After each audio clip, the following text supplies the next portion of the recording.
George DeFore, didn't he take you by his mother's house?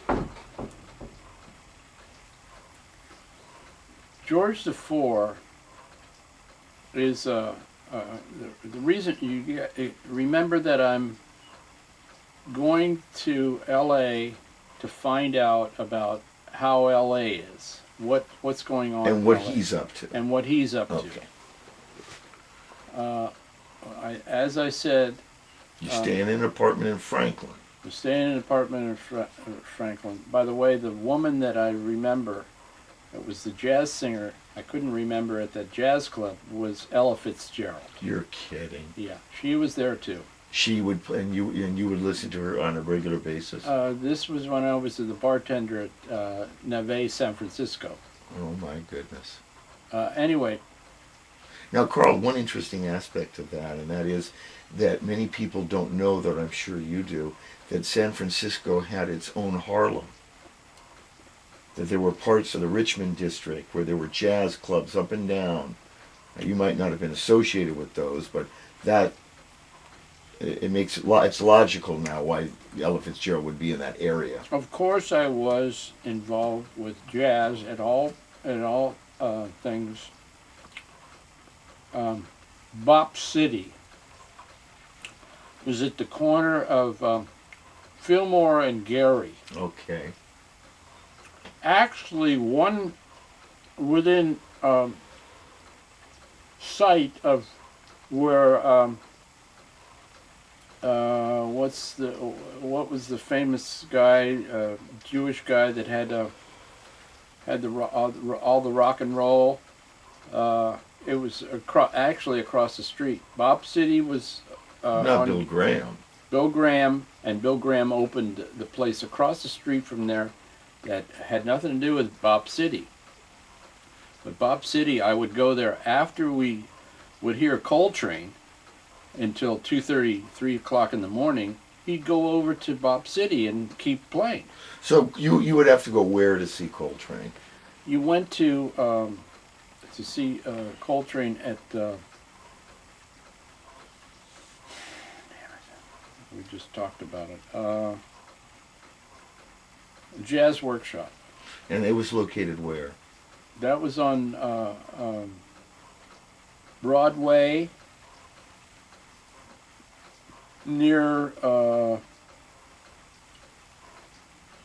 Kearny, the corner of Kearny. It was like 6 doors down Broadway, and Mike's Pool Hall was on the other side of Kearny, and so was New Joe's and All the Kerouac hangouts. yeah, and the famous place there, really, the most famous place there was where the female impersonators worked, and I don't remember the name of that, but it was a whole building, and it was housed by Enrico's.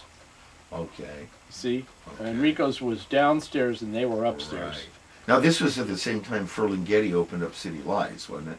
Ferlinghetti is going on, and it's starting to become the Beatniks. Yeah, it's starting to become the Beatniks.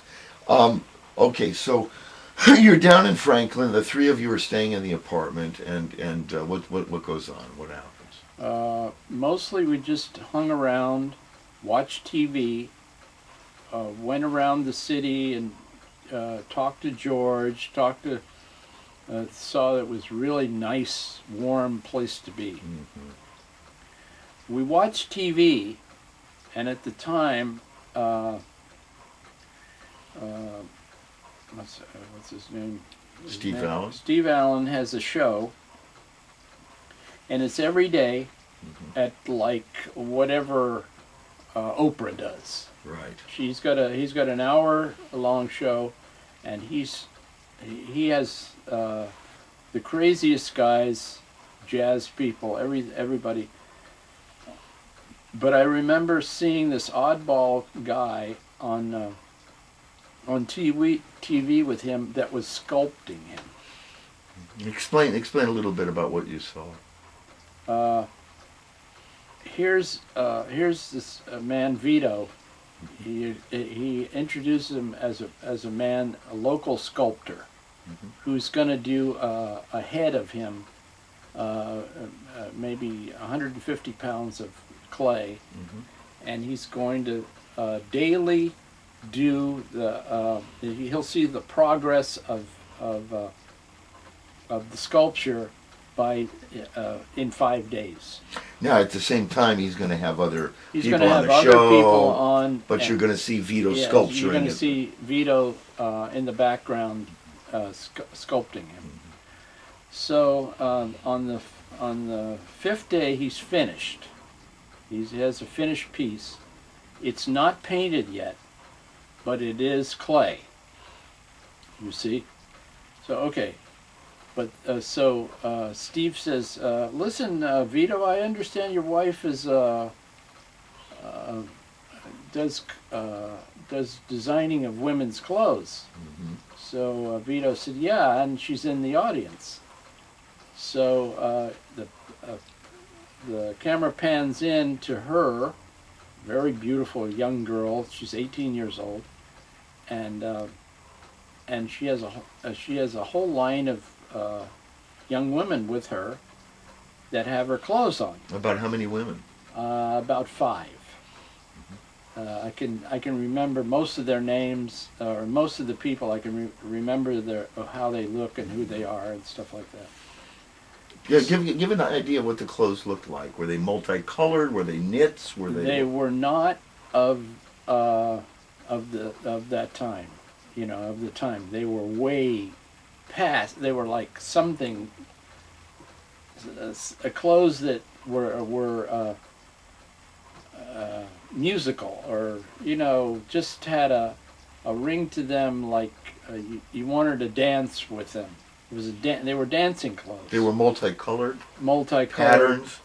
And the way she would do it is she would clip pieces of different clothes from, dresses that she would find, or material that she would enhance it with, and then she'd come out with something that nobody ever saw before. So these girls got up and did a modeling job. Very beautiful young women, and I got to. I didn't know that I was going to get to know them. But I knew. Who was the 18? Who was Vito's wife? Vito. Her name was Sue Schaefer at the time. I think she was Polikas. She had just married him. But her maiden name was Schaefer. Her maiden name was Schaefer, yeah. And she, her father and mother owned several apartment houses and all over Hollywood at the time. So. And she was a recent graduate of Fairfax High? She was a recent graduate from Fairfax High School, and he had her come to his place and get involved with clay for a year or so. And she became an everyday person, and they became lovers, and she witnessed whatever he had, and then I think at that time she became pregnant, but not before they got married. The day she was 18, she says, "I want to marry you, Vito," and he says, "Okay, get in the car. We're going to." So he married her on her 18th birthday, and this is what happened. They were in the house, or in the apartment, late, about 9 o'clock, and her father came over and said, "Sue, don't you think it's time for you to go home? And Sue said, "I no longer live in your house, Dad. I live with Vito. He's my husband." So that was how she got married, and that's how her father found out. But you first saw her on the Steve Allen Show. I first saw her on the Steve Allen Show, and I would think that they were married then. Okay. Because that's when I think she got pregnant and had the boy Godot. Now, how did Vito ever get on the Steve Allen Show?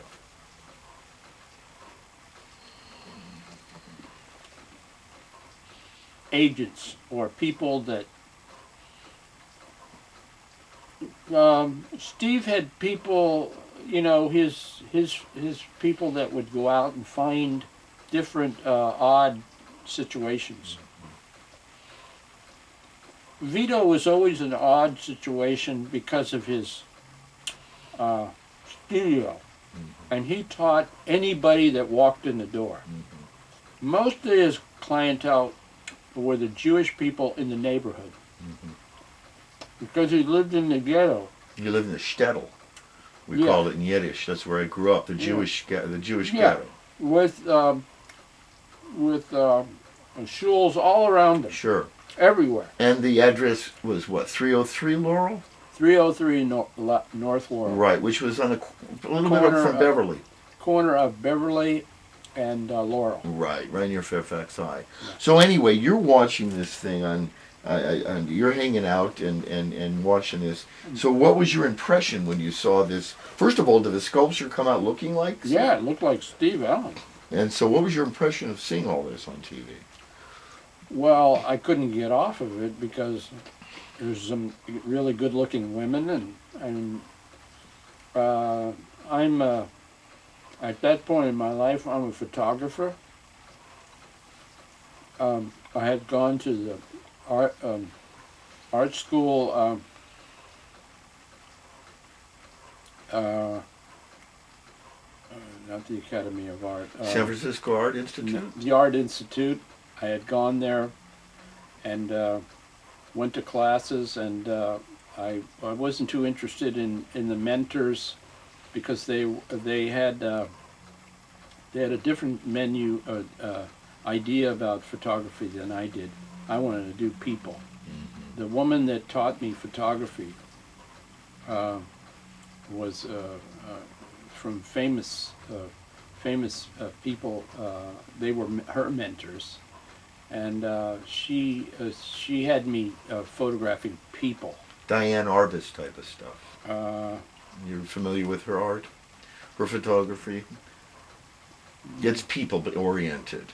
Yeah, but this stuff is even more Cunningham. Imogen Cunningham. There was another high woman too. And the guy at the time, I can't remember his name, but he did all the mountains and all the stuff he would go out to mountains and take pictures.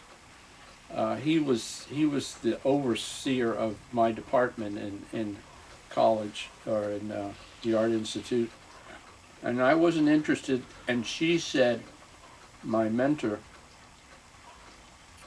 who was the same age as me, photograph people. If you're going to do anything, because you got a thing going with people. And she sent me to Life magazine, and Life magazine took two or three of my photographs and said, "Yeah, you got it, but we can't hire you, not yet." So I just was a freelance photographer. When I lived in North Beach, I would go around later on to photograph. That was another thing too. I photographed a lot of times I would photograph the people in jazz. But you don't have any of these photos? No, I don't have any of those photos. All those photos were lost. And the singers, the home, that was another thing I did with Letty Luce. I took pictures of her. So, and Ralph Mathis too. Mm-hmm. So, did you eventually? First of all, talk about the Jewish mafia. Why do you say it's a Jewish mafia? What do you mean by this? Well, the guys that owned the lists, they sold you the list so you could mail the product. Mm-hmm. I don't know anybody that says they're a mafia. Right, obviously. But hearsay tells me who they're who is selling them the lists. Who was selling them the list? and I know there were not underground, but other things. They were always stealing from each other. Where were they based? In L.A., all of them, or? The the most famous one was right across the street from Fairfax High School. And why why the most famous? What do you mean? Because it was a big place, and they owned all these lists, and they would keep the lists there. I see. It was so we did hang out. There was a little coffee shop there. I remember we. You know the hung out silent a movie little theater bit. around that area there? No. On what's the name of the street? Melrose. On Melrose, yeah. Okay, near Aaron Records, where Aaron Records ended up. Yeah. Okay. Near the corner of Fairfax and Melrose. I know where you're talking. Just a few doors. All right, so tell me how what would a person do? A person would come in and they'd say, "Look, I want to buy a list. My name is Carl, and I'd like to buy a list." Well, they throw you out. Yeah. So how did you get in? How did you? There was a Jewish guy that ran the thing. He was the money man that all the money came to in the end, Mm-hmm. and he dealt the money out. You had a percentage. I had a percentage of 20 or 25%, and I got my monies from him. So he gave you the product as well as the list. He didn't give me the product. There was a guy that they would have doing the product. But connected with them. Yeah, everybody had a function. Oh, I see. The thing was made, I think, in Emeryville. Here, there's a guy that had a business, and he knew how to put these parts together to make this thing. He would send them to L.A., and in the case of George put them in a box, labeled them, and sent them out. Okay, so in other words, they were already pre-sold. Yeah. There wasn't any got sales. You sold it through the mail. The mailman, you had a post office box. You went to the post office box, and you had a large post office box because you're going to get a lot of mail. Right. You're advertising them in magazines. Yeah, and such. and through these people. List means it's going to come to your mailbox. Mm-hmm. So, okay, so it comes to your mailbox. You get it in the mail. Do I want this thing? Yeah, this looks interesting. Let's see. It jerks me off, or it gets it. You don't advertise that it's going to do anything to you, Right. except may give you ecstasy, or something. Ambiguous terms. Yeah, that's the brochure. Right. In my case, I had two different ones. In my case, I had a bus developer, and I had also a machine like that, but it was called the Acculator, and it dealt with the faucet. If you were in a bathtub and you put it on your faucet and made certain things, and then stuck your penis inside of it, you might get a hard-on, and you might have, if you have a good imagination, you might screw this thing. That was the idea of it. And they sold. They sold we actually sold a lot of them, but the thing of it was that they were a little bit quirky, and they didn't. You had to use your imagination a lot. Even if you made the lips of it red, still the guy had to work hard to get it going, because it's only going to be used in the bathtub. Right. It can't be used in the shower. So The other one is a centrifugal force, and it's done with pressure. Yeah. And it became a big item, and it is today, because people with prostatitis could use that thing, and it works for them. Mm-hmm. Doctors, I saw a doctor on national television once talking about that product, and that if you have prostatitis, use it because it'll help you. So how long are you doing this? A year and a half. A year and a half. So now we're in about 1962, right? Mm-hmm. And then you and your partner George one day were on Sunset Well, Boulevard. my partner was not George. I always had an estranged thing with George. He always kind of oversee me. You know, he was Italian like I was, and he wanted to be the big brother. I see. So I didn't have that kind of a thing going with Who him. was your partner then? My partner was a Jewish man by the name of Weinstein. And you met him where? He was my boss when in the catering business. Okay. And he was a junkie. He was a heroin junkie. So that's why we knew everything that was going on in that community. Now I'm talking about Palo Alto, and I'm talking about Redwood City, and all the way down to San Jose? San Jose, but if you went north, San Mateo. Right. So because we had deliveries there, Right. we visited factories there. But he was a junkie, huh? He was a heroin junkie, and a lot of stories about him, but he wanted to get into the business too, and because we had this guy Ralph, knew he was Jewish, he wanted him to be in our business. So when he finally did come down there, he got a good one that had nothing, that nothing was going to happen to him. It was some kind of aphrodisiac pills. Now, were these the sales of these things, were they subject to scrutiny by the police or By the vice squads or whatever? no, by the mail. Or by the actual post office itself? Post office would scrutinize you. Mhm. So in the end, I was busted through the post office. Busted meaning you were I charged was, with a I crime? had 60 counts of mail fraud. And what was the fraud? 30 was not giving back the refunds. Okay. But I went through a trial, and it was a hard trial, and I was actually convicted by jury on 30 counts of mail fraud. And these are felony federal counts. That's right, I went into a federal court. Well, what happened? But the judge, who knew my lawyer, when I got convicted, he says, all right, you've got to show up here in 60 days, I'm going to sentence you.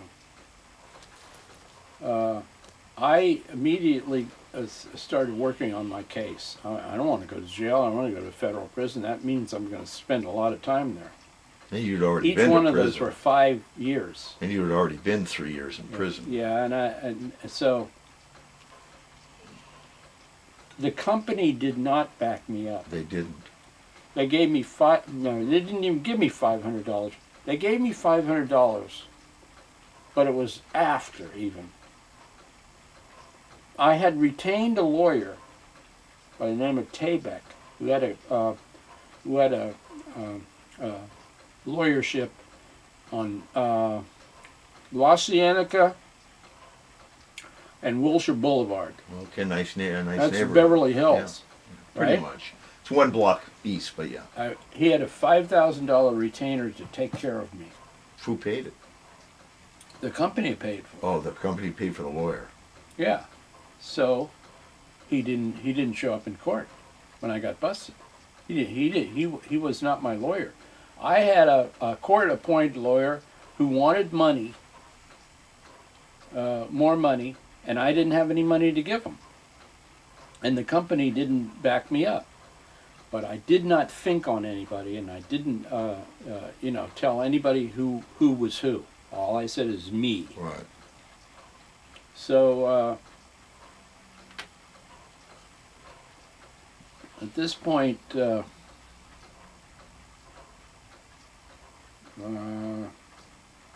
I'm finding Vito. Well, this is my question. Was eventually you and your partner wandered into Ben Frank's, right? My partner at the time was Joe Scalacci. Okay, and who's Now Joe Scalacci? you can think about Scalacci's name. So it's from a family of Scalacci. Is that a big name? It's a big murder name, Oh, it's a mafia name. a mafia name. He had two brothers. One was a singer, and I can't even think of who the other one was at all. But he had been in that business before, and he was the one that introduced me to the business. He was the one that got Joe. What's his name? George? George. He got George into the business. Oh, so you And met he him lived through in Redwood George. City too. Okay. But he was on the verge of moving back to Hollywood because he had a family there. You see, his family, he had a Jewish wife and 3 kids, I think. So he had to find money all the time for them. They lived. I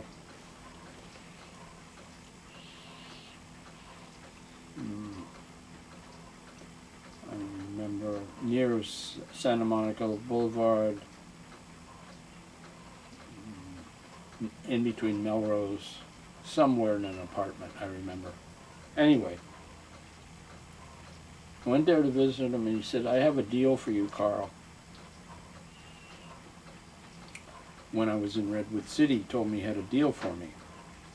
I said, "Yeah?"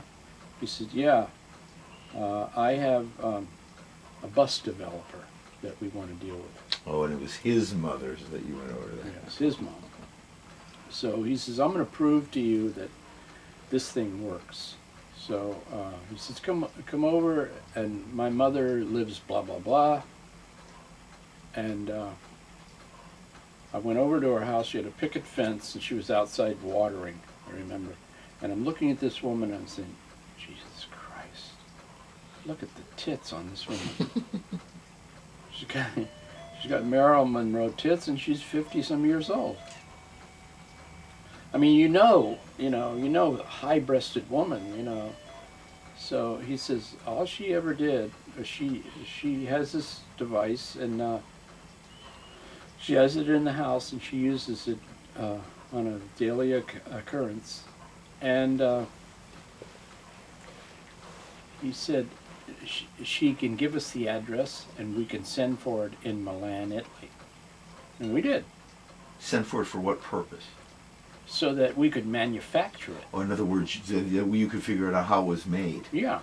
And then you could sell it. So we made it out of plastic. Oh, you actually did manufacture your We own. did, and we put it in. When I lived in Redwood City, there was a girl the woman that was tailing me. These days they call it, what do they call Stalking. it? Stalking. And she was an high Italian girl with a beautiful face. She had 3 children, and she lived with a man who was a construction worker or something like that. And they had a nice house, and he wasn't getting her off, So one day she came to my house in Redwood City, and my brother was there, and I said, "Get out of here! I know something's gonna happen here." So she came traditionally as an Italian woman, in a girdle, and you had to go through layers of clothes to get through to her, and she was a Catholic girl, so forth. So somehow I pierced that, all that stuff she had on her, and I got her off.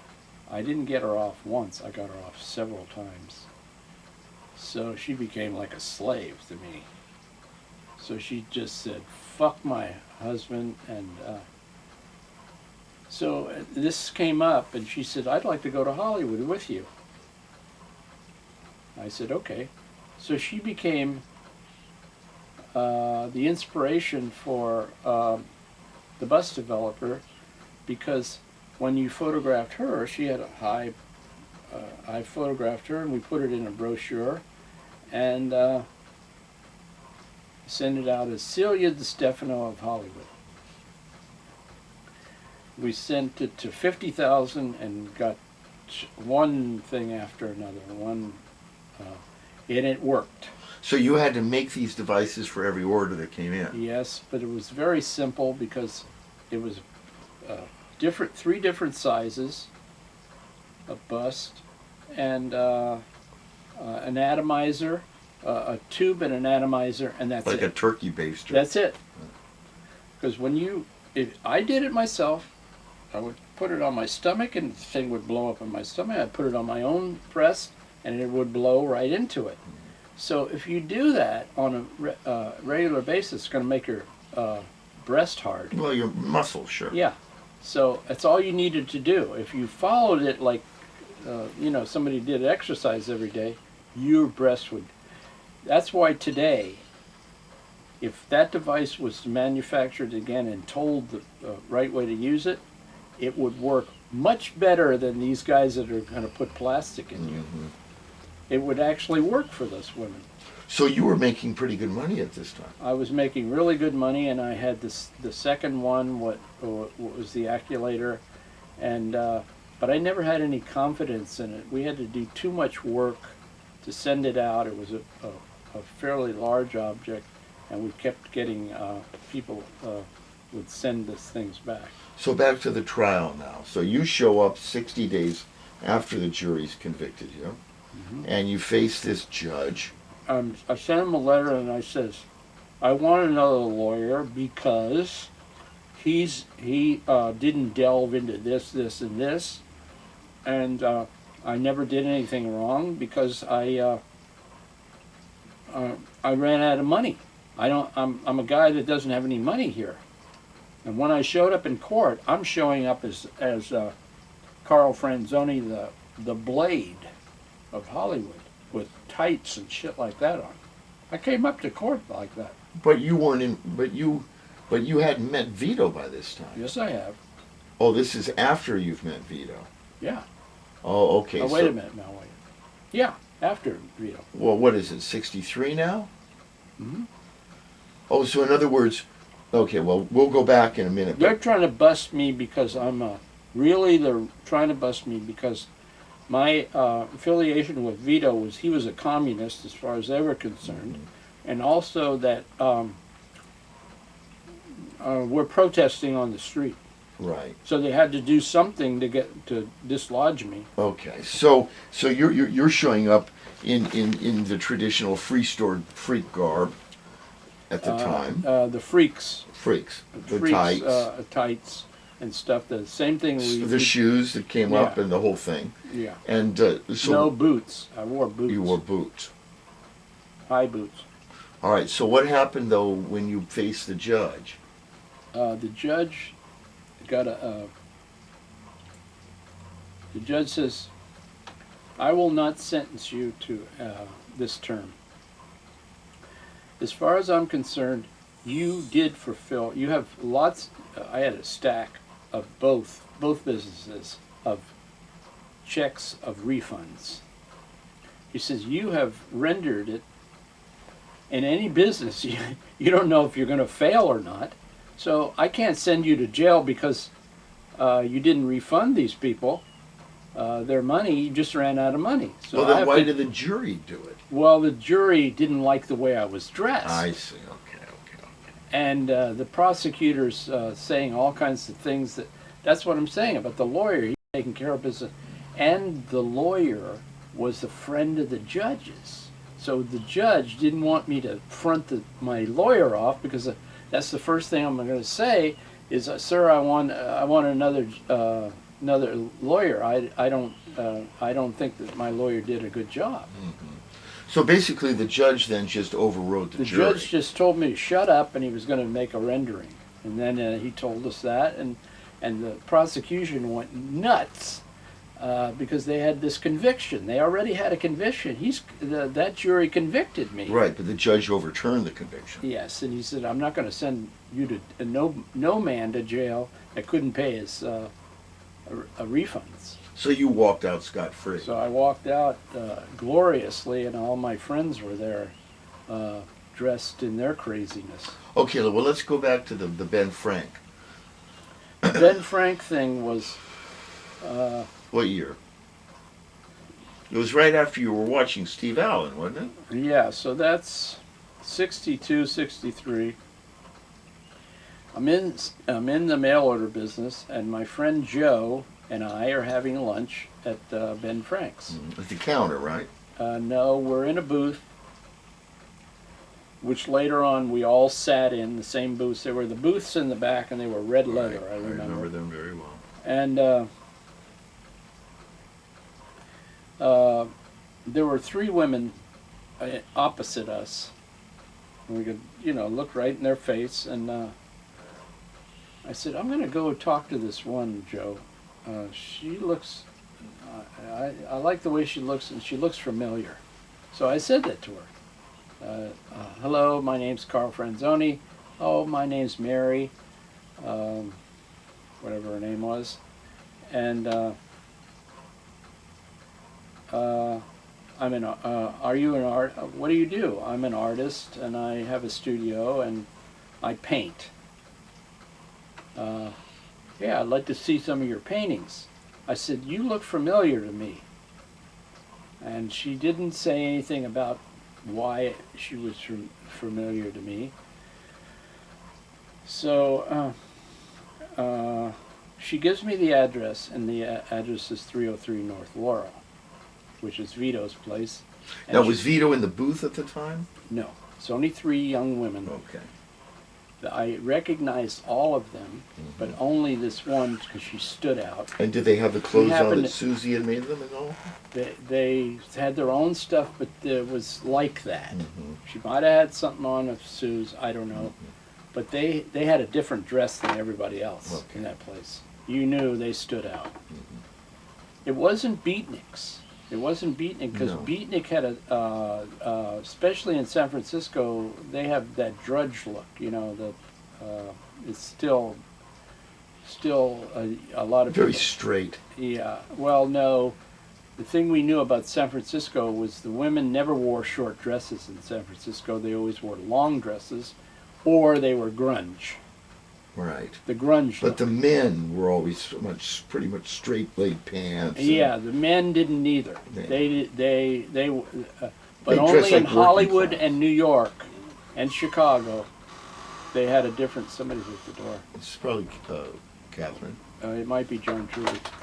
Hello. Oh, is it you already? Hi.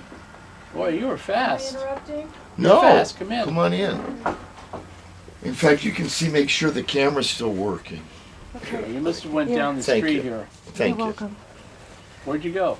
I went to the coffee shop we always go to. Where, honey? Cafe Dixie. Oh, you did go over there? Yeah. Here's some bagels. They didn't have any food, huh? Yeah. You know what happened? What? Well, I got two large ones like this, Yeah, one. and he one charged fall- me $1 each. Yeah, Is that tall guy? yeah. And then one fell out of the container thing, one of these tall, in the car. Oh, God. So but I was right at college, so I just turned around, went back, told him that one fell in the car out of the thing, and You want to shut so that he off? gave me that, and I just gave him a $1 kit tip. Oh, turn it off? Yeah, That's on. Okay, so my question. So now you're in bed. So you meet Mary, and Mary says, "I'm an artist." And so what happens? She says, come and see me at my friend Vito's studio. I'm a student of his, but I'm also painting down there. And there are other painters, and there are, just come down and see the studio. It's not a usual place. And when she mentions the word Vito, does it then click Steve No. Allen? Still no. No, Okay. I haven't caught it yet. Okay. And but she said there is something I have to tell you. You have to, when you come to the door, Knock with a coin, isn't it? knock with a coin because you're not going to get in unless we can hear you because we may be in the cellar Right. or maybe somebody isn't in the store. So Yes. we tried the door. I took the coin out. I'm also with my partner, Joe Dana. That's his name, Joe Dana. Scalacci. He calls himself Joe Dana. and he is a Scalacci. He's Joe Scalacci. Okay. So Vito came to the door. He came upstairs, opened the door. How you doing, you guys? We came here to see Mary. We're dressed in sport coats and suits. He's checking us out to see if we're the cops, right? So, we're looking for Mary Mancini, is her name. She's Italian. Okay, she's a painter in the cellar. Come on down. Because he was always very open about meeting people. Mm-hmm. So you go through this dark store, and you came... When you say store, you mean a place where they sell things? Yeah, selling her, his wife, Sue's garments that she's making at this time, and his sculpture. Oh, okay. So he's got sculpture in the window, and he's got sculpture inside of the place. There's a torso with glass all over it that he rendered, and a very all well done stuff. And then as you got deeper into it, there's the dresses hanging up. So as you go in, there's a bathroom way in the back, and then you made a turn. Right at the head of the stair, there's a big rug, and then you went down the steps to his place. So I'm incorrect then. I used to think that you had to look upstairs to No, see. that was his apartment. Okay. And it's a long steps to his apartment, Okay. which he fashioned out.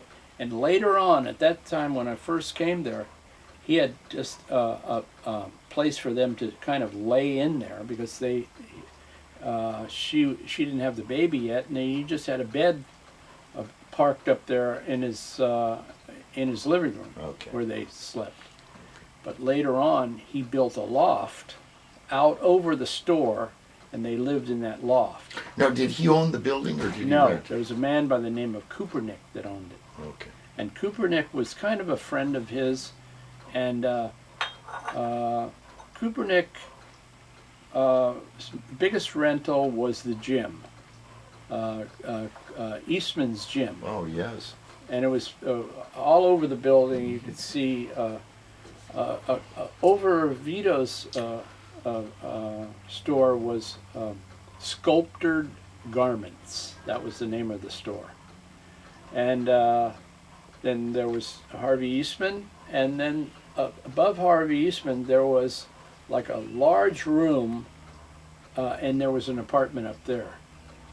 When I first arrived there, it was a theater upstairs, way upstairs. There was a theater going, but it didn't do very well. You mean not live on theater? the fourth floor. Not live theater. You mean like projection? Yes, it was live theater. Live theater. They had live theater up there, but the thing never worked. Oh. I don't know who it was or what it was, but you had to go if you entered on a Laurel, you looked up and you went to the fourth floor. Mm-hmm. The apartment, if you went all the way to the top, you went into the apartment right before the roof, and the roof was a few more steps and out the door, and then there was an elevator shaft, and that's where Eastman's gym was painted on the side of the building. Wow. So and up at the top, or when you went out that door to the left, it had a huge area where you could walk on the roof. Oh, that must have been nice. Yeah, and also there were two billboards up there, and they faced Beverly Boulevard, one side or another. You have no pictures of this, do you? No. They can be gotten. Let me ask you this. So what was your impression upon first arriving here in your sport coat, in your slick shoes, and Women. women immediately? Women. The women, I'm always looking for a woman that's is a lover, potential lover. So this young woman, I thought of her I didn't know her background, and I didn't know about her. Mary Mancini and I were born on the same day, so we were. Today she would be 74. Mm-hmm. You don't know if she's still around, do you? I don't know. She was a teacher, probably at the what was the name of the high school where the Catholic high school. She was a very staunch Catholic, and she was a teacher. It's at the corner of Franklin and Western. There was a high school there. I knew They the wore Shivas. plaid. Okay. You know what I mean? Yeah, I know what you mean. So she was a teacher there, and the girls loved her so much that it started to get hanky-panky. So she had to get out of that thing, and she was looking for work. Actually, we made her a secretary in our business. She worked for Ralph Leverson, who was the. Well, you mean she was starting to play with the girls? Yeah, the girls loved her. She was a dyke. Oh, okay. Mm-hmm. I didn't realize that she was a full-on dyke. Mm-hmm. She was very pretty, but she did like men because she had an affair with a guy by the name of Joe Maney, who was a famous, very famous saxophonist with Gerald Wilson and all the bands. Wow. And he died tragically because Vito thought that he died because she wouldn't leave him alone. She stalked him. She called him day and night, and he was married with kids, and his wife was really a nice woman. I liked her a lot.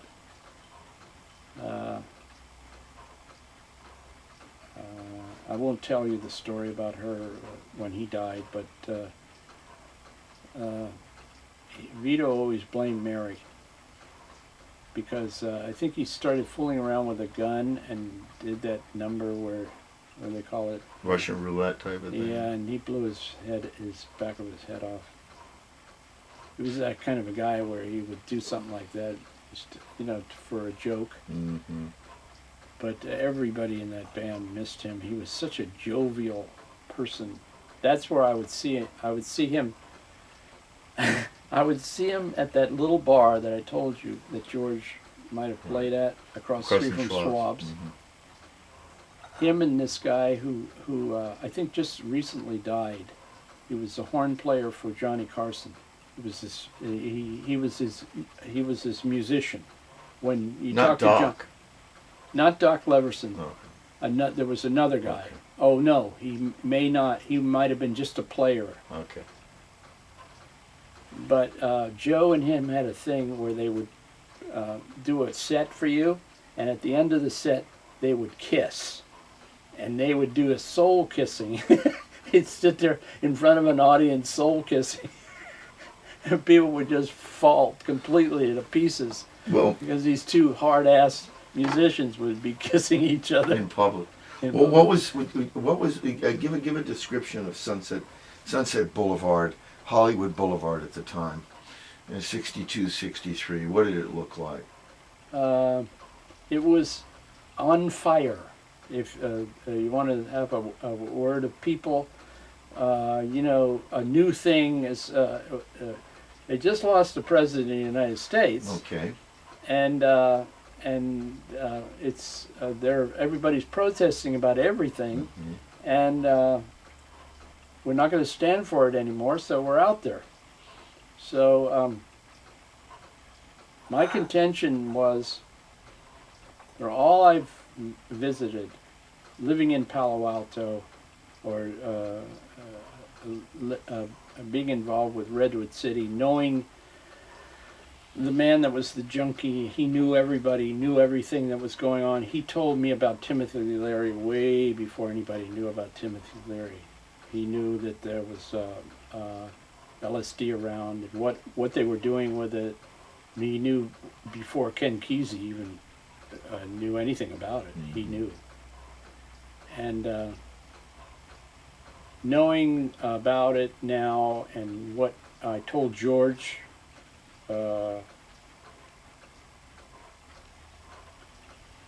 DiCaprio, who was a good friend of Timothy Leary, that Timothy Leary was a fink. I told George that before George found out after Timothy Leary died that he was a CIA agent. You know, they tried to kick him out of Algiers. When he flew to Algiers. Well, I think he was responsible for what happened with that couple, the guy that wrote that famous book, and I think yes, because they must have found out who he was. But you see, I wrote a letter to the L.A. Free Press, printed in 64, 63, about Timothy Leary, because Vito had gone to. We had gone to a meeting about LSD in one of the canyons. And there were a lot of people there, and Timothy Leary wasn't there, but the other one was. His sidekick, Ram Dass. Yes. He was there, and he was doing, and Vito got up, I was just a witness to it, and said, I'm an artist, and if you think that I need any encouragement in my art with any drugs, you're crazy. Right. Vito was always anti-drug. Yeah. So he disclaimed him. And then after that, I said, okay, I'm going to disclaim him too. So I sat down and wrote this thing to Art Kunken at the L.A. Free Press, and he printed it. Now, in Frank Zappa's, whatever Frank Zappa's writing at the time, he disclaimed me as one of the mothers. But I was working for him at the time. Why did he disclaim you as one of the Well, mothers? he didn't want to, whatever it was, why he disclaimed me, I don't know. Was he angry at you? No, he wasn't angry at me. It was just that he didn't want me hooked into, and he was against dope himself. He didn't use anything. He didn't use marijuana. And he was very upset at his players for doing it, and that's why he kicked a lot of them out of there. I know that Elliot Ingram was fired because he was too loaded on LSD all the time. And that's one of the things that happened to me too. That I told you before that Phil Spector, I gave him this band. It was called Tarantula, because I asked the guys in the band not to use any drugs, and when we went to one of the parks to play, we went to the one near the police academy. Griffith? No, it was near Chavez Ravine. Okay. Anyway, the police practiced there, and they knew all the stuff, and so there was a love-in going on there. It was a famous love-in because there's tons of pictures. Whenever you see a group of people dancing on TV, you got us. That's us dancing. What year was that? That love-in that you're talking about? Must have been 67. Yeah, because they didn't really start to take off until around 67. Yeah. Griffith no, Park. No, this is 68, really. 67, 68. 68 was the first one I went to in Griffith Park. Because here's what I'm saying to this band. The leader of the band was a saxophonist, and he had a lot of echo stuff. And he was before his time, and he had a good band, and they made a good sound, and we could dance to them pretty easily. So I said to him, now we're going to do this gig, and I want you to be right on top of it, because as you get on those stages, there's a guy that's running the thing, and he's going to kick us off if you're not there. And who is that guy? Phil Spector? No, Oh, okay. no, wait. Phil Spector comes later. Okay. By this time, I'm just sightseeing Phil Spector. I talk to him very casually. He's got his guard with him. I'm talking about before all this. I see him at Cantor's. I see him at the Whiskey. I see him in different places. But okay, so anyway, I'm finishing the story about the band leader. I don't remember his name. He's the band leader of Tarantula. But don't come late. That's the only criteria you have. Don't come late. He comes late, and we're kicked off. We come to do our show, I got 50 dancers right there. They're all painted and stuff, and no leader of band. Then the band doesn't want to go on without him. So, famous band just kicks me off the stage. It was John Carpenter that sent me off the fucking stage. That's who is John Carpenter? He's the one that does all these movies, these crazy That's right. movies. He kicks me off the stage. He said, "I can't wait. You're on next. You going on?" "No." "Okay, so, all right, so," and then he shows up after this band's on. In the meantime, here comes the police department. And it looks like all the rookies, and they got them out in the field way in the distance, and you can see them start to do a maneuver. So the band's just playing, the band finishes. It's a very hot American English band, or some band that was really good, tight. We wanted to dance to them, but we're waiting for this guy, right, this band. So they're off, they go off, we go on, we start to do the dance, and here the cops have made their line and they're coming up. And just as the band goes on, it plays maybe 3 minutes, they attack. So they rid that park. Chicago style with the batons, the whole thing. Batons. Oh, Everybody's leaving. that's it. That's it? Yeah. It's 56 minutes, 50 seconds, and it's flashing no Let's tape. do one more hour on the other camera, and then I'll let you alone.